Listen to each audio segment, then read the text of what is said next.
Thank you all. It's great to be with you this morning. I've been thinking for a long time on this topic, and this is the first time I've spoke publicly about it, and wanted to see if you would consider what I'm saying. And well, essentially what I want to do is help us to be more effective in the public conversation. I've been doing a lot of research on this topic for a long time, and because we're entering into a new election cycle, it's going to be really important with new candidates, new groups. They're going to be bringing in various different issues to debate in the public square. Advancing the best policies is obviously what we want to do. But in order to do that, it's important to understand not just the argument, but why people make the argument. Why do they think the way that they do? So that if we don't understand their underlying thinking, and particularly their assumptions, then we're not going to be successful in the public square. And so, as I'm thinking about those kinds of things, there's this big cultural divide that we see. Socially, culturally, politically, what causes that? We typically frame the argument as left versus right, or liberal versus conservative, or socialist versus individual freedom. I've spent a lot of time on university campuses. I used to work with college professors, and I did a lot of consulting with them and helping them to evaluate what they're teaching and doing research on. So I'm familiar with the mindset. This way that we typically describe things, I don't think is correct. And so I'm going to float some things out here for your consideration.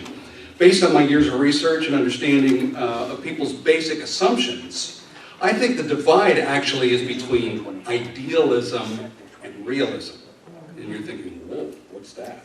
Well, let me get into it a little bit, okay? And what I want to do is kind of get a sense for what is the progressive mind.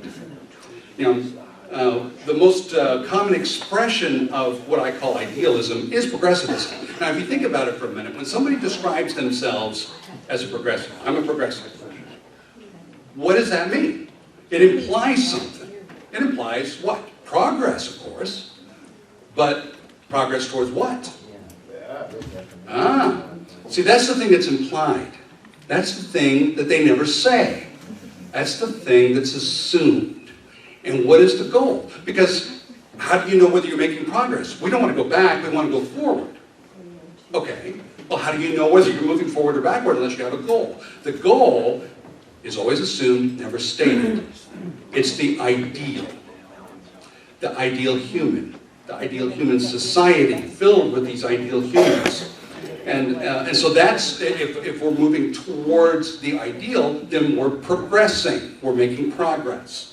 And so progressives typically frame that as, we just want to make a better world. But for progressives, it's not just improving the human condition that they're talking about. They're actually talking about improving humans because they know how to do it. See, they see our flaws and faults, and they think that we can actually make them better, that we can perfect them, we can get rid of them. And so the big difference between pursuing personal and national excellence and pursuing the perfect is huge. Idealists are all about fixing humans and eliminating evil so that we can basically become perfect. So usually, they're envisioning this ideal human and the ideal me and the ideal human society filled with ideal humans so that we can make a better world. Typically, this is a world that's free from, basically God. That humans are the center, the focus. That's essentially humanism. You all remember a local public official by the name of Leonard Pressburg? Yes. He's a friend, I'm acquainted with him. He's the president of the Center for Free Thought Equity, and of course a former member of the school board. On his website, he says this: my non-religious views, my belief in the goodness of humans, and especially my belief in the potential of our students, form the basis of my advocacy. You see, there's underlying assumptions behind progressive thinking, and they certainly are unquestioned and unprovable assumptions. And there's three things that drive this way of thinking. One, ideals are real, and so they're achievable. The second is that humans are perfectible. And the third is that humans are basically good. Now these are assumptions. They're not provable. They're just assumed to be so. They're not facts. So let me unpack these a little bit. Ideals are real and achievable. What do I mean by that? Well, ideals, they're a construct of the mind. It's something that exists up here. They're focused on words like envision or imagine or reimagine. Oh, we want to reimagine government. Or any of a number of expressions like that. They're focused on not what is, but what could be, and perhaps should be. It's all about that imagined world in the mind. And it's there and only there that things that can happen that can't happen in the real world. You know, utopian societies where people are perfect, where there is no evil, where people are, it's peace, love, and sharing. And likewise, it's there and only there that I can be whatever I envision myself to be. So if I identify as a woman, then I am one in reality. And if I imagine that I can get pregnant and give birth, then I can in my mind. Okay? And if I identify as a cat, then I am one. And in reality, it's the ideal me. The ideal me. So it's whatever I conceive in my mind becomes reality, because for me it is. Never mind the fact that every chromosome in my body is XY, yet if I think I'm XX, then I am. It becomes reality. So physical reality, it isn't important compared to the ideal me or the ideal society, the thing that's in my head. And so if the physical world gets in the way, I alter it to fit the ideal. Gender-affirming surgery, anybody? That's what that's all about. So, you see what I mean? Ideal versus real?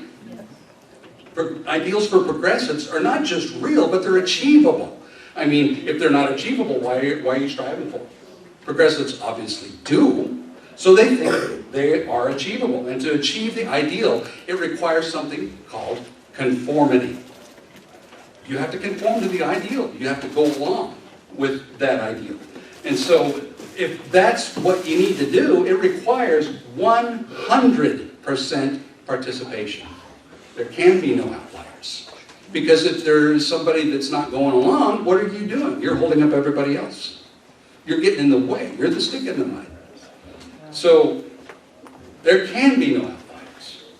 So how do you get people to conform? Well, there's several different ways you can do it. One, you can persuade people, get them to voluntarily go along with this ideal world that you envision in your mind. People in the university think like this all the time. And so there's two indispensable institutions that help persuade people to, oh, don't you just want to be a part of this world that we can build together if we just do it? Education and the media. Where do you find a bunch of progressives? Education and the media. That's for persuading people to go along with the ideal world. And what happens if somebody doesn't want to go along with the ideal world? Well, then they have to be made to, right? So persuasion, then comes coercion. And there's two indispensable institutions for doing that: government and the courts. And where do you find a lot of progressives? Government and the courts. And of course, one other great tool for making people conform is political correctness. You know, if you just don't get it, you're stupid. You just don't understand what we can do. And because you're holding up everybody else, what are you? You're deplorable. You see where that's coming from? And so if you can't be persuaded to conform, if you won't go along, and you can't be made to do it, what's left? Violence. Violence. You have to be eliminated. Marginalized. You can do that figuratively. That's called cancel culture. We just cancel you. You have no access. You have no free speech. You have no ability to do anything. And if we can do it literally, gulags and death camps. Because this kind of thinking is inherently authoritarian. If you won't voluntarily conform, you have to be made to conform, and if you will not do it, you still won't do it, then we have to get rid of you. Does this sound familiar? Okay. So this is the first thing. Ideals are real and they can be achieved. The second is that humans are perfectible. People are not perfect now, of course, but they can become perfect. That's assumed. And if ideals are achievable and people can become perfect, it just takes time and effort. But think about it for a minute. In 7,000 years and tens of billions of people that have ever lived in human history, is there one example of any human who's ever perfected themselves? Jesus Christ. No. Jesus was perfect when he came into this world. He didn't become perfect. He was perfect the minute that he came in. Is there an example of anybody who's become perfect? There aren't any. But it's assumed to be possible. And yet, the pursuit of the perfect remains the central aspiration of progressive thinking. The third thing, humans are basically good. Particularly in the absence of God, who in his character is the very definition, description, and source of good, then where does the goodness come from? Well, it has to come from us, right? So humans are basically good. So good is defined by us, and we ourselves are the standard of good. And so when you couple that with humanism, you know, when you have a God out there, and this notion of perfect people, that's a dangerous mixture. So more atrocities have been committed in human history because of that dynamic. Idealistic thinking, it's inherently moralistic because idealists don't accept the world the way it is. They think of the world how it should be. So when you're thinking in terms of should, what is that? It's moralism. And that's why they tend to frame every issue as a moral issue. You ever notice that? Instead of just a public policy issue, it's a moral imperative. Okay? This is how this works. So for progressives, morality is all totally utilitarian. It's totally relativistic because good, whatever the good is whatever achieves the ideal. Whatever achieves the ideal. So what does that look like? Well, if I report a story or I don't report a story. If I spin a story, make up a story. Russian collusion, anybody? Just make it up. It will help us to get to the ideal, so we do it. If I condemn a sex offender, or I defend a sex offender, or accuse somebody of sex crimes that they may or may not have done, it doesn't matter as long as it keeps the right people in power and the wrong ones out of power. And the third thing, another example, manipulating, rigging, or stealing elections. That's a good thing. It's even noble if it gets the right people in power who have the right ideology. See, these things aren't bad in themselves in a progressive mindset. They're not bad in themselves. In fact, they can be very good. It just all depends on if it helps make progress towards the ideal. You see how that works? This has taken me years of thinking to get this together. So that's why many progressives seem hypocritical. You know, like they've got a double standard. Well, it's not a double standard to them because there is no objective good. It's just whatever achieves the ideal. If it gets us there, great. If it doesn't, then we won't do it. And so the thing itself is not good or bad. That's only for people who think there's such things as objective good. But if you don't think like that, and progressives certainly don't, as long as it's the right ideology, that's all that matters. And what's the root of ideology? Ideal. Oh, yeah. Agreed. Yeah. So, what is an ideology based on? An ideal. So if humans are basically good, where's the evil come from? Well, it can't come from in me, right? Because I'm good. I'm good. perfect person, right? So, where does the good come from? It has to be out there somewhere, right? So, the evil is some influence that's acting on us, making us do evil. If it wasn't influencing us, then we would naturally do the good, because we're good people. So, where would the evil lie? Outside of us. It'd be in an object, for instance. So you ban or control the cell phone, the alcohol, the gun, because those things are influencing people to do evil things. If those influences wasn't there, they'd naturally do the good, because people are basically good. Or evil's in the social system. You ever heard anybody complaining about systemic inequality? Systemic racism, systemic sexism, systemic whatever it is, that the problem's in the system. Essentially, you fix the system, that influence is gone, people will naturally do the good because people are basically good. Or the evil's in the society itself. So you tear society down and you rebuild it in the image of the ideal human. That's how idealism works. And that's how good is viewed in those terms, and that's how evil is termed in those good. It all denies human nature. It denies reality.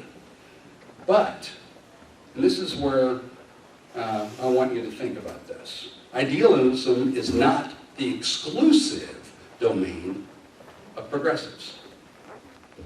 A liberal idealist or a conservative idealist is still an idealist. They just differ on the route to the ideal. You see, there are, in the conservative movement, there are neoconservatives, the Lincoln Project, various ideological conservatives, rhinos, never-Trumpers. Conservative idealism can be just as dangerous as liberal idealism. Yes. Insisting on ideological purity, conforming or marginalizing people to achieve a conservative ideal that we need to get back to. You see, for the progressive, they want to move towards the ideal. For conservative idealists, they want to go back to the world that was ideal. But it's still idealism, and it operates the same way. See, this is the source of the divide in the Republican Party. It's not between left and right. It's not, again, liberal and conservative. It's idealists and realists. So, you know, there's many people in the Republican Party that love Donald Trump, and there's people who loathe him. Why? Well, Donald Trump's not an idealist. And if you're not an idealist, you're the source of evil. If you are an idealist. He's a realist. Make America Great Again is not an ideal. It's a call to national excellence in a broken world. Ideological conservatives, they can't stand him. He's not pure. He has warts. He has flaws. He's not how a president's supposed to be. He's not a perfect man. But idealists expect and even demand perfect candidates. And if you're thinking you are only going to vote for a perfect candidate, yeah, you know what kind of thinking that is. So, you know, you're looking for perfect candidates who are wanting to build a perfect world, and conservatism can provide that. Idealists, you know, they can't tolerate anybody who does not be perfect, or at least try, and want to pursue these ideals. And this is simply a glimpse at progressive or conservative idealism, but what is realism? What am I talking about when I say idealism versus realism? Well, realists understand that there are no ideals and no ideologies in reality. They all exist here, but they don't exist in the real world. Idealists want to eliminate evil, but realists understand that's not possible. You cannot eliminate evil. We need to manage it, reduce it as much as possible. But idealists understand that what's broken with us, our flaws and our faults, the evil to greater or lesser degrees that's within all of us, is something we can't fix. We're incapable of fixing it. Only God can do that. That's why we need a Savior. And realists resist trying to fix people. If we can't be perfected, then what's the point of trying to fix them? They can't be fixed. And so we have to resist that tendency, and realists understand that. And we realists have to have the courage to be like a little child in the emperor's new clothes and say what is true What is real? The idealist emperor isn't wearing anything. We'll get nowhere if we debate fictional mental constructs like gender and pretend that they're real. See, that's the problem. We go along because we don't want to get harangued.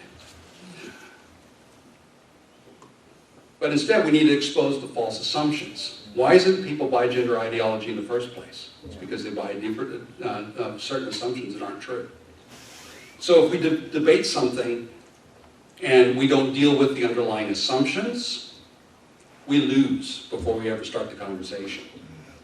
You know, we don't want to be called idiots, ignorant, uninformed, or uncompassionate, so we just go along with the charade, right? Of course, this will also likely mean if we do speak up that we're going to get bullied and bludgeoned because we're speaking what's true because that's what's real. But idealism, it's a mental fiction, and we have to have the courage to say so. We need the courage to confidently say, it's not real. So how does it help someone if we pretend that gender is something real when it actually isn't? Gender is a construct from linguistics. That's where it comes from. There's two sexes. There are no genders. Two sexes. That's reality. There are no genders. That term has been co-opted from linguistics to be used as a means to make people conform to an imaginary ideal that isn't real. But before we debate an issue like gender, we have to make idealists demonstrate that it's real in the first place. Otherwise, why in the world are you instituting a public policy about something that's a mental fiction? You cannot do it. Not in good conscience, anyway. If we're granting their assumptions, then we lose the debate before we ever have it. Idealism and realism are irreconcilable. That's why there's a divide. If one is true, the other isn't. It's better to discern and stand for the one that is. So, speaking of better discernment and critical thinking skills, I'm going to be offering a class beginning this Monday at Dogwood Church in Tyrone. I have a particular method that I use to teach people how to think. Critical thinking, discernment. How do you figure out what's true, what's not? And apply what is true to real world situations and do it. Believe it or not, with a little practice, you can do it in 30 seconds. It's a really cool technique that I've developed. It's taken me 40 years. Using what I call the power of assumptions. I wrote a book about it.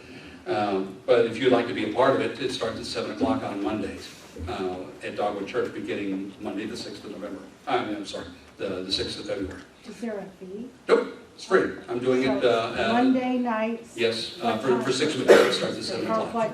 What time? 7 o'clock, 7 o'clock. Dogwood Church, in the church offices. And if you'd like to be a part of it, how do you connect truth-based God and the Bible to real-world situations? And think for yourself. Monday night at 7 o'clock. And I can do this with middle school and high school kids too, if you want to bring one. So those are some tentative things that I haven't spoken about before. Some things I've been spending a lot of time thinking about, and want you to think about them and see if that might be something useful in public policy going forward. Yeah, Randy? David, I thought you were going to add to your list of things that aren't real your work in the idea of race. Why don't you, if you have a minute, why don't you... Well, I was trying to keep the talk to 20 minutes. Oh, sorry. Which I'm at 24 minutes. But yes, race is exactly the same thing. Race is a mental construct, it's a social construct, it's nothing real. Every human being on the planet is genetically the same when it comes to skin color. Yeah, I bet you didn't know that. It's in Science Journal. Well, thank y'all.